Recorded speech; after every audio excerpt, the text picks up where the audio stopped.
Hello, you're listening to WPPM-LP in Philadelphia and watching live on PhillyCam TV on Comcast and Verizon. I'm your host, Vanessa Maria Graber, and this is the People Power Lunch Hour Show.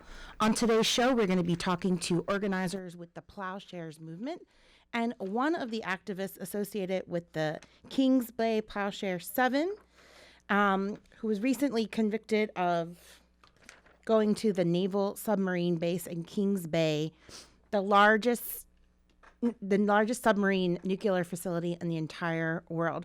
We're going to talk with those organizers and talk about how this movement began right outside of Philadelphia, a King of Prussia. Stay tuned for all that and more on this edition of the People Power Lunch Hour Show. We'll be right back.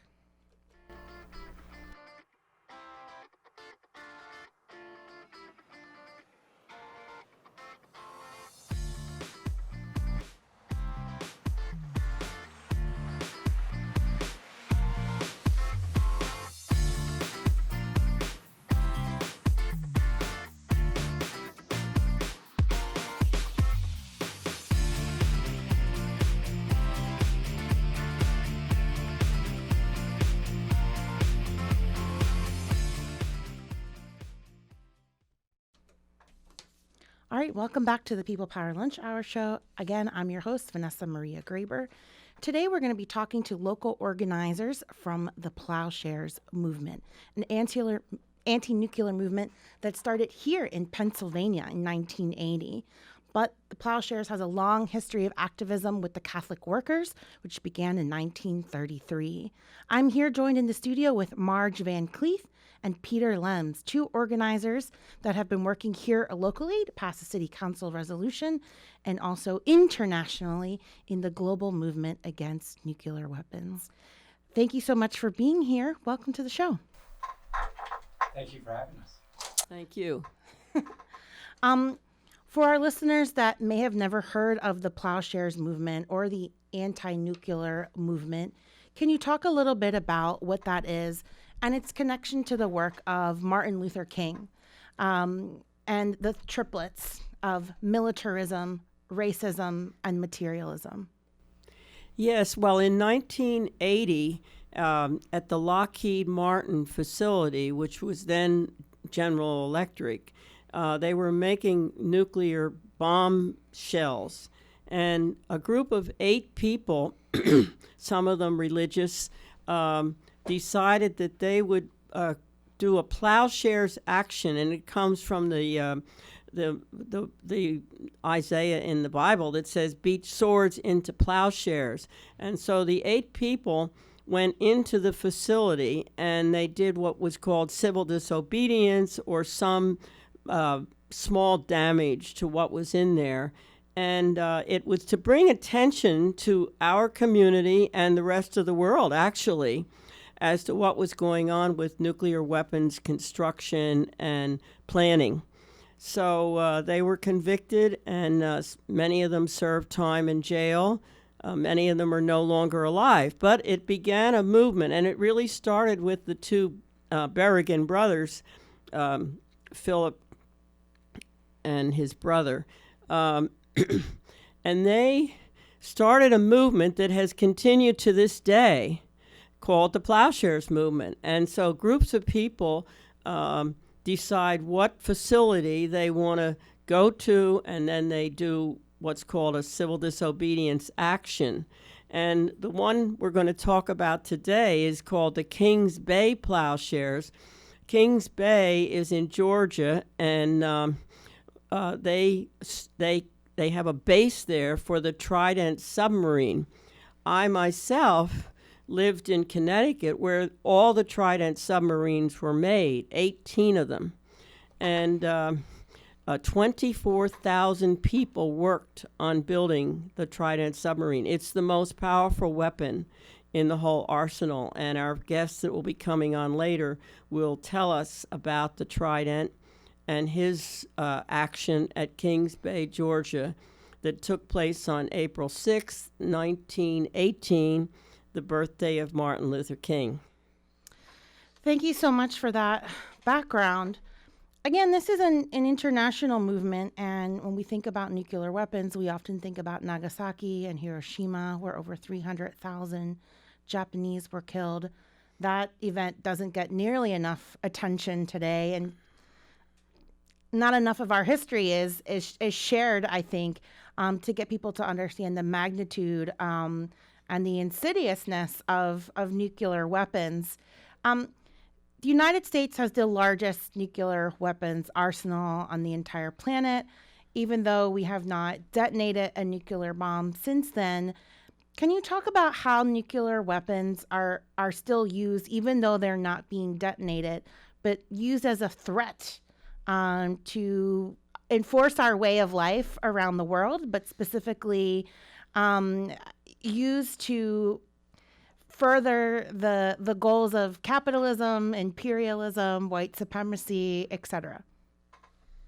Yeah, I can. I think one of the what's important to remember and think about with nuclear weapons is that after the first use against civilians by the United States, and the United States continues to be the only country in the world that has used atomic weapons against civilians, is that the resistance to those weapons has never died. And I think we've seen peaks and valleys as far as international activism against the use and in fact against the possession of nuclear weapons. What we've been focusing on in the last few years is that 2 years ago in the United Nations, 122 countries, the vast majority of countries within the United Nations, endorsed an agreement called the UN Treaty on the Prohibition of Nuclear Weapons. And this is the first international treaty that is comprehensive in its desire to abolish nuclear weapons. What has happened really in the last 30 years is that the nuclear powers themselves have had agreements and negotiations and conversations about perhaps the number of weapons that they have and where they're stored, but there's never really been a mechanism to address the fact that they should not exist, period. And while U.S. presidents have said in the past that they wish to rid the world of nuclear weapons, the United States, in the former Soviet Union and now Russia, have never really made a commitment for that to happen. And not only do they exist, but they're continuing to make more at facilities like the Honeywell nuclear plant in Kansas City. Yeah, well, there's because of this UN treaty, there are a number of international organizations that are mobilizing communities around the world. And so I think we're being led really by countries that do not possess nuclear weapons. Some people may not know that there are 4 vast nuclear-free zones around the world. All of Latin America, all of Africa, the South Pacific, Southeast Asia. These are countries that have all come together and said, we will not allow nuclear weapons on our territory. And so in some ways, if we look at the geography of this fragile planet that we live on, most of the geography says we don't want those weapons anywhere near us, and we don't want anyone to be using them. It's really now down to the countries of the Security Council and the 9 nuclear powers to abide by this treaty. Right, and we're seeing, with the Trump administration that they've been pulling out of many different international treaties, including the Paris Climate Accords. What is your concern if this administration continues on that path?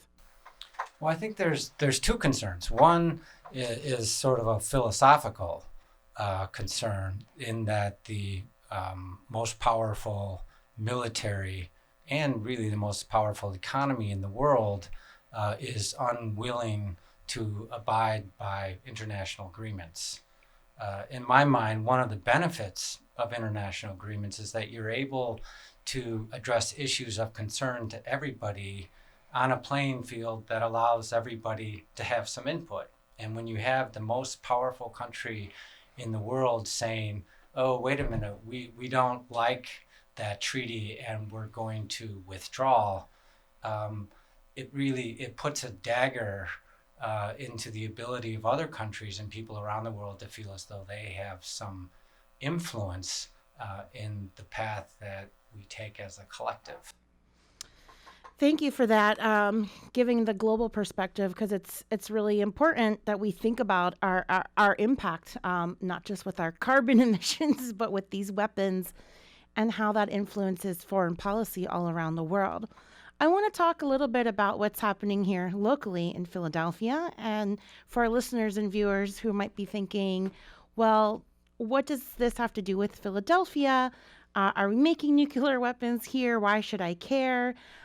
You recently have been organizing on a city council resolution. Will you tell our listeners and viewers about that work? Yes.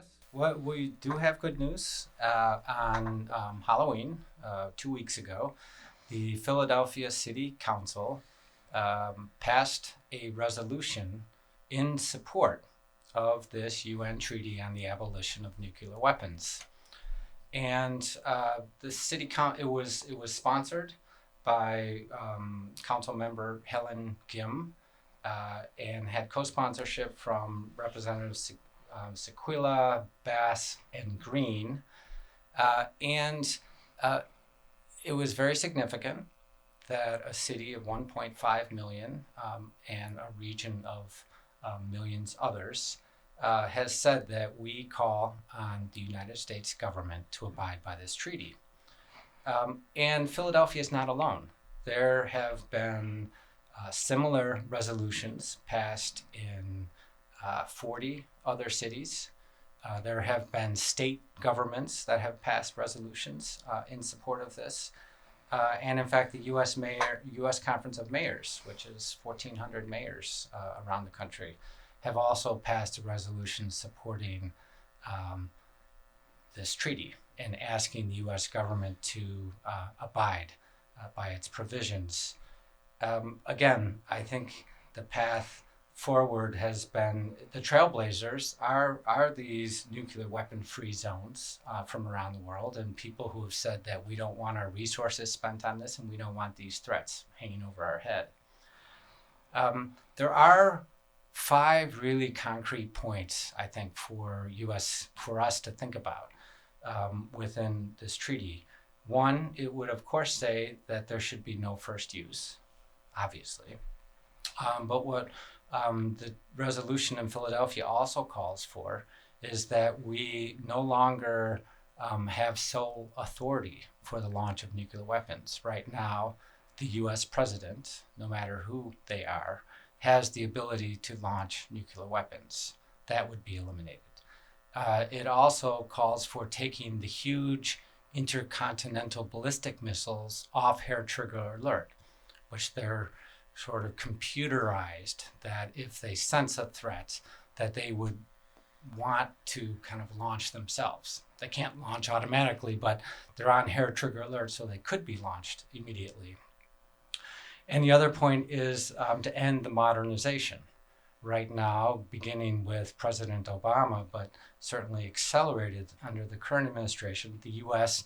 is in a huge program to modernize our nuclear weapons systems, and that would be eliminated as well. So this resolution that in some ways may feel symbolic is really an opportunity for activists around the country to say, look at all of these municipalities, all of these cities, all of these states that are saying the U.S. must abide by this treaty, and in fact take a lead to make sure that it's passed. And those are the provisions that are covered. We would live in a much gentler, safer, more rational world. Yes, those are definitely very important points to consider. And I also, want to add just the actual cost of having this, the fear that it imposes on our communities, and also the actual financial cost that we're spending. And I don't know that people realize how many trillions of dollars we've spent funding just the Afghanistan and Iraq war, the longest running wars in U.S. history. We are still at war, right? And, you know, at any point, these weapons can be used if we don't have these policies in place. Yeah, it's the argument. I think we always have to remember the argument of the nuclear states is that having nuclear weapons in some way guarantees security or forwards the notion of peace. And what they really represent is not only an enormous financial cost, but they really are an existential threat. Like climate change, they are man-made, but unlike climate change, they can be reversed easily and quickly, and we know how to do it. And it's really, I think, representative of cities like Philadelphia, or the city council here is representative of opinion around the country that people don't want to live in the nuclear shadow anymore. If you're just tuning in, this is the People Power Lunch Hour show on PhillyCam and on WPPM. I'm Vanessa Maria Graber, your host. I've been talking with Peter Lems and Marge Van Cleef. They're organizers with the Plowshares movement. We've been talking about a recent city council resolution that has been passed in Philadelphia, supporting an international treaty against nuclear weapons. Marge and Peter, I both want to ask you how long you've been involved in this type of organizing. How did you get involved? What sort of compelled you to work on this issue? Well, I woke up to the dangers of these weapons in the 70s, and of course living near the Trident General Dynamics, where they were building the Trident submarine, we felt like we had to not only make the local community aware of the dangers of what was going on there, but we, in our way, supported the workers. So every Tuesday morning, we leafleted at the General Dynamics facility in New London, Connecticut, and we handed out 1,400 leaflets every single week, and the leaflets were really to support the workers. Why do you have to work here? They were captives to that facility in a way. Many suffered a lot of cancers from the radiation dangers of working around that facility. And I think that 1945, Truman himself made the decision to use the nuclear weapon. And I guess that's when I really woke up to what was going on and what the United States was willing to do to another country. And I remember, hearing about it and being very young, but not fully understanding the implications of that. And we should all remember that the United States has never apologized for that. And it was really mass extermination. And interestingly enough, I found out in learning about who makes the decisions, it's since World War II, presidents alone have made the decisions to declare war and or use nuclear weapons. And that's what's so dangerous about having President Trump in the White House.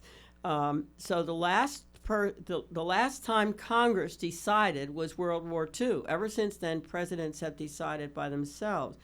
And another interesting international fact that I learned was that when Stalin heard about the testing of the first nuclear bomb, he asked Truman to turn the bomb over to the UN, which would have made quite a difference, and put it under international control.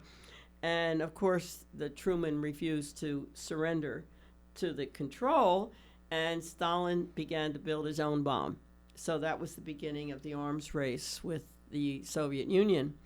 So I've just continued on, and I just think that it's like global terrorism, having the nuclear weapons and knowing that they're on alert all the time.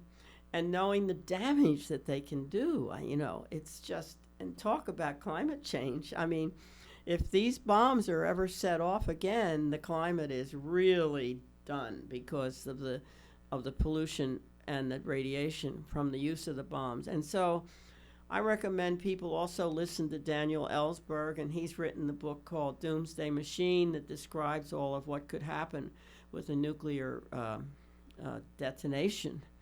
And so I guess that's pretty much my story. And Peter, how about for you? How long have you been involved in this? How did you decide to be an advocate? Well, I came to this issue later than Marge, and really through work and trying to work to protest the Iraq War, the 2003 Iraq War. And it was at that time that I got to know individuals within the broader Catholic worker movement. And it was also at that time, as you were stating in the beginning, this whole movement that's embedded in resisting militarism and resisting racism and resisting opposing materialism. It was through sort of learning more about that movement that I learned more about the efforts to draw attention to nuclear weapons. And it's really most recently in working with the city council resolution that I've become more engaged. Thank you. Yes, it's always interesting to know how people came to work on different issues. They become very personal to organizers. We interview lots of organizers and activists on this show, so we try to understand, what drew them to this issue. And again, there was a lot of organizing that was not shown in the media. Especially, from 2003 to about 2006, there were mass mobilizations all over the world. Millions of people demonstrated, and there was very little media coverage of the opposition to the war. And I think that's changing now with social media and people being able to utilize platforms like YouTube and other social media sharing sites. But still, there is a resistance to these wars, to militarism, and really to violence, right? This is a nonviolent movement. Can you talk about the use of civil disobedience in a lot of these actions, the nonviolence, and how that's related to the work of Martin Luther King and Gandhi and other people who felt the need to take direct action on social justice issues? Yes, well, of course, it's the right thing to do, and because it's saying to the people that are building the weapons, the people that are having celebrations about the weapons. There used to be thousands of people that came to celebrate the launching and commissioning of these Trident submarines. And the civil disobedience is to say these things don't have a legitimate right to exist. And therefore, we're taking direct action against them. Not because we ever want to hurt a person, never do any damage to a person, but we're saying they don't have a right to exist. And just as Martin Luther King was saying, racism doesn't have a right to exist. It's entirely wrong. And so we have to take actions with our own bodies and our own minds. And that's what people have risked to do. And because the government, we do have a militaristic government and a militaristic society. And they're not going to give up their weapons easily. Yet, probably most people in the country would prefer that they did. But you see, Congress isn't making the decision. That's what people need to get in their heads. Congress doesn't decide to use nuclear weapons, even though in the Constitution it said that Congress must decide to declare war. And if you use nuclear weapons, you're declaring war, in my view. So that's how I feel about civil disobedience, and I've participated many, many times, and I think a lot of people understand it, and a lot of people don't. and so you might be ridiculed, but that's okay. It's something you do, and you do it collectively. So you're with other people who agree with you, and they were going to launch a Trident D5 missile in Florida, and I remember we had thousands of people there. It was a great thing, and 190 people, including Dr. Spock, went over this fence. And we were held in jail down there for days in Florida. And so that was an important action, and actually it did call off the launching of the missile. Yeah, and I think on addressing the question of social media and sort of imagery, I think outside of these principled efforts here around civil disobedience, I think the fact that people have been able to see elements of change through mass movements and popular movements has actually been affirming. And so I think of the hopes around the Arab Spring and the movements in Tunisia and in Egypt and the movements now in Iraq and in Lebanon really are showing people that mass movements can bring about change. And while we've seen that mass movements against the war didn't exactly bring the change we wanted, I do think they set the stage for the change. And I think that it's easy to underestimate how many people actually have deep feelings about not wanting to be a threatening militaristic nuclear power. I think if most people really had to sit and justify what these threats mean to the rest of the world, they could not and would not want to.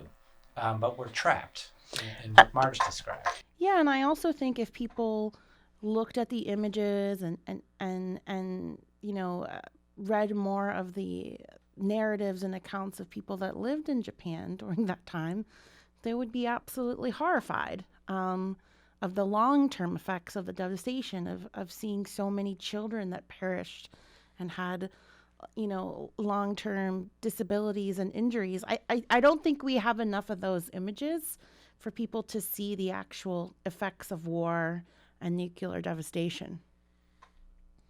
So we're going to take a short break, and when we come back, we will talk with Mark Colville, who's also part of the Plowshares movement. He took part in an action last year in April of 2018 at the Kings Bay Naval Submarine Base. We'll talk more about that action and the recent trial of the Plowshare activists in Georgia and the future of this movement. You are watching and listening to the People Power Lunch Hour show on WPPM and Philly Cam TV. We'll be right back.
Hello, and welcome back to the People Power Lunch Hour show. I'm your host, Vanessa Maria Graber. And on today's show, we've been talking with organizers No, I don't. We've been talking with organizers of the Plowshares movement. And we've been talking about their efforts to pass a resolution in Philadelphia City Council to support an international treaty against nuclear weapons. And we've been joined in the studio by organizers Marge Van Cleef and Peter Lems. They've been giving us a background of the Plowshares movement and their work here in Philadelphia and also internationally.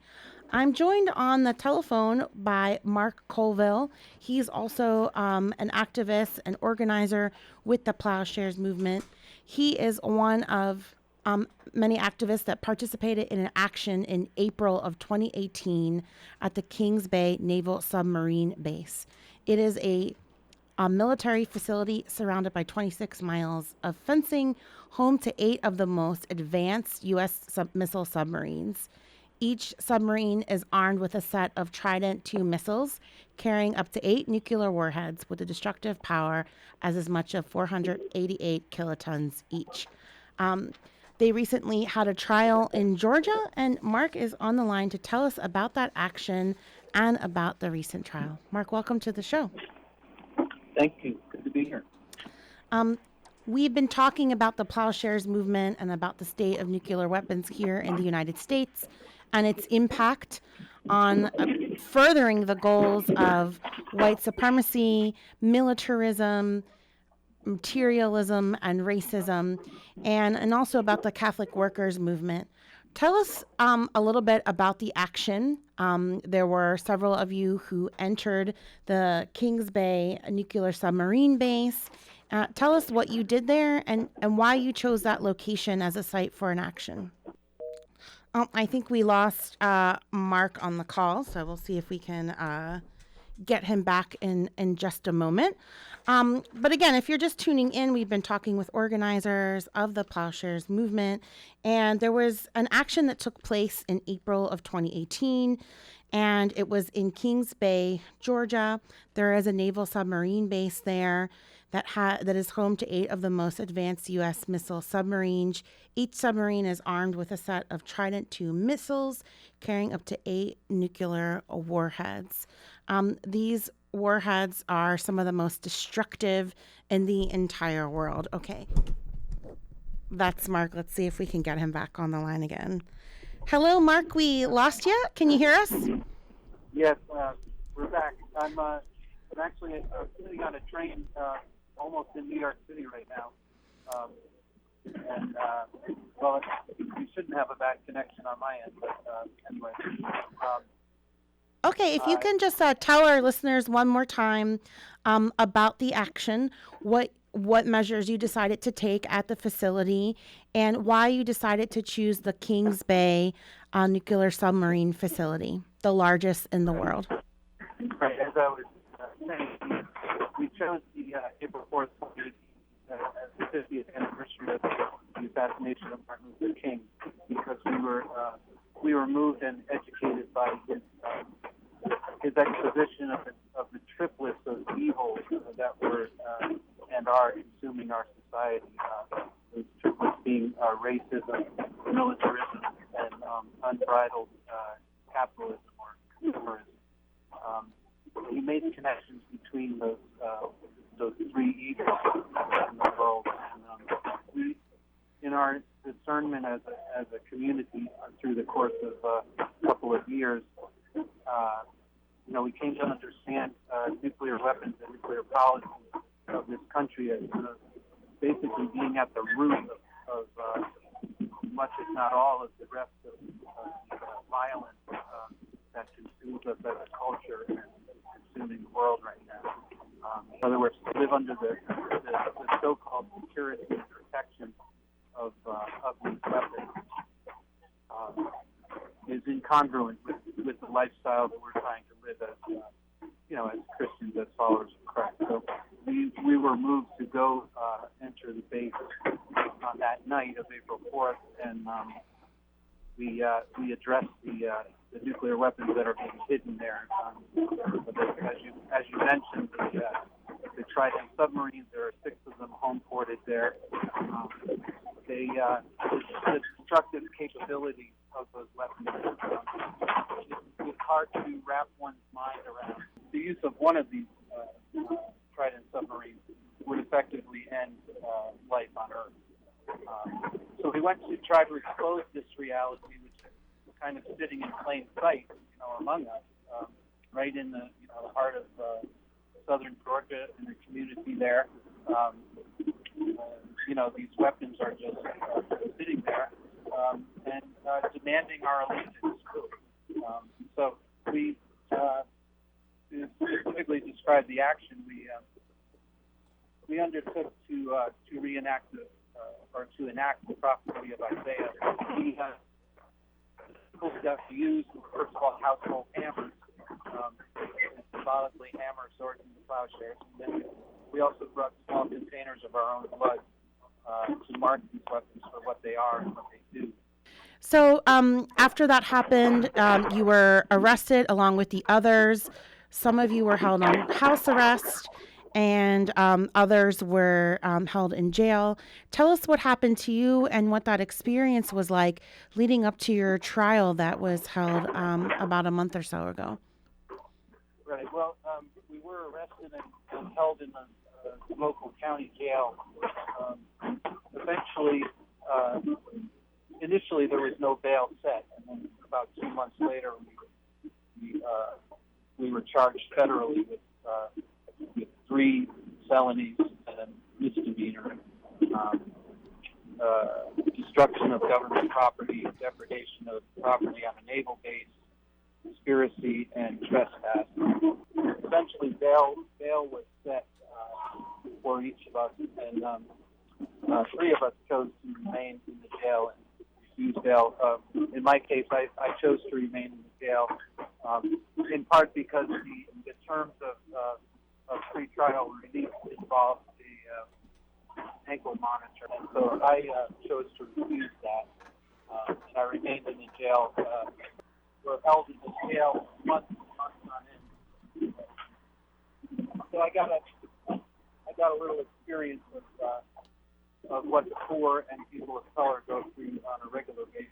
Right, because all these tools work together to enforce mass incarceration, the militarized police, this whole state of power and control. Your trials was historic for many reasons, but one of the reasons I found most interesting, it was like the first time that arguments were heard for a criminal matter using the religious, Defense of Religious Freedom Act. Can you talk about some of the arguments that were made in support of your actions by various experts and you yourselves in talking about why your religion compelled you to take these actions at Kings Bay? Okay, so first of all, I need to emphasize that from a legal standpoint, we were prepared to prove that what we did was not only legal, it was a requirement of us as U.S. citizens, and that has to do with defenses like the Nuremberg Principles, international law, also constitutional law. The weapons we're talking about are not legal by any stretch, and the question of their legality has been effectively sealed off from debate in a courtroom in all U.S. courts, which is an absolute abuse of the legal system here. The way I describe it is that the Pentagon has occupied the federal courts of this nation, and so similar to we were in southern Georgia, so I kind of made the analogy of slavery. At one time, the way the law was applied in the land here, the question of slavery was not debatable in a court. That's what we're dealing with now with nuclear weapons. Over the years, there have been over 100 Plowshares actions, and while in some internationally in other countries, defenses have been allowed, like necessity and international law. In the United States, they've never allowed us to even make an argument before a jury regarding these things. So, but this was the first Plowshares action where the Religious Freedom Restoration Act was attempted. Basically, without getting too Freedom Restoration Act was put in place, I think, about 20, 25 years ago. You might remember a recent case in Colorado. A couple of owners of the bakery did not wish to bake a wedding cake for a gay couple, and that actually went to the Supreme Court. And they used the Religious Freedom Restoration Act. Right, and Hobby Lobby is another case where they used it as well. Right, that's another one. But basically what the act says is that the government should not intervene in the religious practice of people with sincerely held religious beliefs. And that if they do intervene, they must, first of all, they must have a compelling interest. And secondly, they must intervene in the least restricted way available to them. We made pre-trial arguments that, first of all, that our religious beliefs are sincerely held, and that's our religious practice, our Catholic. And the court actually, astonishingly, acknowledged that our actions were both sacramental and prophetic. They did not allow us to use the Religious Freedom Restoration Act in our trial. They didn't allow us to make a religious argument of any kind.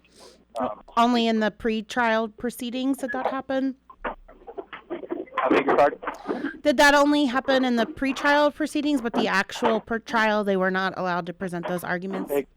Exactly. Okay. And, the government's argument was that their interest in protecting those weapons was compelling, and that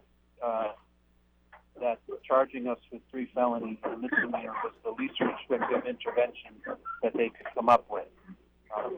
Both of those arguments are kind of ridiculous on their face, and yet the judge ultimately accepted those. And it's clear from going through these legal proceedings, that I've done more than once now. The questioning nuclear policy or the legality of nuclear weapons has never been permitted in this country. None of us have ever voted for a nuclear weapon or been allowed to participate in the planning or even the question of whether nuclear weapons are appropriate in the world today. So, and this is in large part what the Plowshares movement is trying to do. So, Mark, we only have a few minutes left. The jury, they took less than 2 hours to come to a guilty verdict on all 28 counts of conspiracy, destruction of property, depredation of government property, and trespassing. What happens now? Will you appeal this verdict? I'm sorry, say that. What was the question again? Well, will you appeal the verdict? Oh, well, we've had a team of really good lawyers assisting us, although some of us, as I am, pro se defending myself. There is, I believe there's an appeal that's being filed on a limited basis regarding the conviction. The problem with that is that, as we found out through the history of Plowshares trials, that too often when we appeal these verdicts or these decisions, these pretrial decisions, they just appeal to courts and tend not to overturn them. As far as the legal process goes, we're still kind of at a dead end, just beating our heads against a legal wall here. And again, it's not about what we did was not an act of civil disobedience. What we were trying to do was uphold higher law. Well, I thank you for telling our listeners about the work that you're doing and the immense sacrifice that you took on in taking this action and in standing up to the U.S. government, one of the most powerful entities in the world, to stop these evil weapons of mass destruction. We hope you'll keep us updated on your legal battle and continue advocating and letting people know why we need to disarm I want to thank you so much. Well, thank you, and I just want to encourage your listeners to really take the treaty, the ICANN treaty, to abolish nuclear weapons, to really take that up in our local communities. That is a real tool that can be used for local organizing. It's very important to push this treaty now. There are over 100 nations that have already signed onto it, and now we need the nuclear weapons holding nations to do so as well. And that's only going to be done by grassroots action coming from the ground up. So I encourage everybody to take that up, and thanks again for your time. All right, thank you. That was Mark Colville, and he is one of the Kings Bay 7, a group of activists that engaged in an action at the Kings Bay Naval Submarine Base in Kings Bay, Georgia. They were recently convicted of several counts of property destruction and conspiracy. They argued a necessity defense where they were trying to prevent a greater harm from happening. That legal battle continues.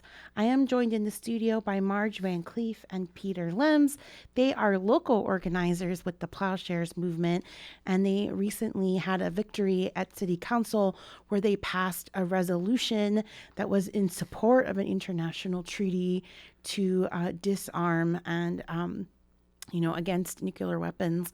I want to give you just one more opportunity to tell our listeners and viewers, Marge and Peter, how they can connect with you. If there's listeners and viewers out there that want to get involved and support your work, how can they get a hold of you? Where can they go?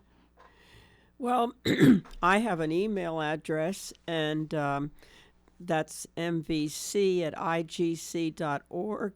And we organize a monthly walk against drones. Drones aren't nuclearized yet, but they could be in the future. And you can also go to the Brandywine Peace Community, and they have a website, brandywine@juno.com. So those are the two contact numbers that I would give. I would also say there is an event this weekend. The Pope will be visiting for the first time to Hiroshima and Nagasaki to affirm the Vatican's support for this UN treaty on the abolition of nuclear weapons. The Vatican is the first country to sign the treaty. There will be a vigil in support of the cathedral on the Parkway of the Pope's visit, and urging, the Catholic institutions in Philadelphia to catch up and to make sure they're aware of the initiative and aware of the treaty, and ways that they can support it. So that will be at 12:30 on Saturday, the 23rd, at the Parkway in front of the Cathedral St. Paul. The Basilica, St. Peter, and St. Paul. That's going to do it for this edition of the People Power Lunch Hour Show. Again, I'm your host, Vanessa Maria Graber. Thank you so much for listening and watching. If you'd like more information about People Power, you can go to our website at phillycam.org. You can also check out our episodes on our YouTube page, youtube.com/phillycam. Thanks so much.